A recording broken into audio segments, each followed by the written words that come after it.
ಶ್ರೀಕಾಂತ್ ಒಂದು ಸಣ್ಣ ಪಟ್ಟಣದ ಸರ್ಕಾರಿ ಶಾಲೆಯ ಶಿಕ್ಷಕ. ಬೆಳಿಗ್ಗೆಯಿಂದ ಸಂಜೆವರೆಗೆ ಮಕ್ಕಳ ನಡುವೆ ಓಡಾಡಿ ಮನೆಗೆ ಬಂದಾಗ ಮಾತ್ರ ಅವನಿಗೆ ದಣಿವಿನ ಅರಿವಾಗ್ತಾ ಇತ್ತು.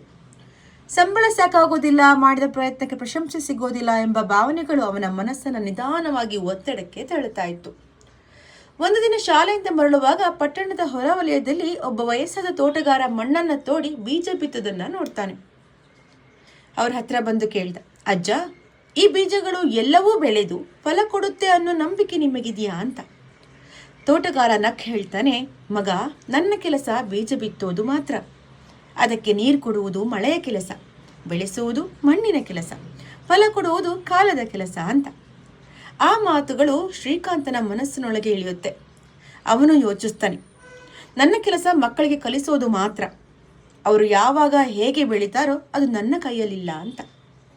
ಅಂದಿನಿಂದ ಅವನು ಪಾಠ ಹೇಳುವಾಗ ಶ್ರದ್ಧೆಯಿಂದ ಮಕ್ಕಳಿಗೆ ಕಲಿಸಲಿಕ್ಕೆ ಶುರು ಮಾಡ್ತಾನೆ. ಕೆಲವು ತಿಂಗಳ ನಂತರ ಶಾಲೆಯ ವಿದ್ಯಾರ್ಥಿಯೊಬ್ಬ ಬಂದು ಹೇಳ್ತಾನೆ, ಸರ್, ನೀವು ಹೇಳಿದ ಮಾತು ನನ್ನ ಜೀವನದ ದಾರಿಯನ್ನೇ ಬದಲಿಸಿತು ಅಂತ. ಆ ಕ್ಷಣದಿಂದ ಶ್ರೀಕಾಂತ್ ಅರಿತುಕೊಂಡ, ಫಲ ಅಂದರೆ ಪದಕವಲ್ಲ, ಶಾಂತಿ ಅಂತ.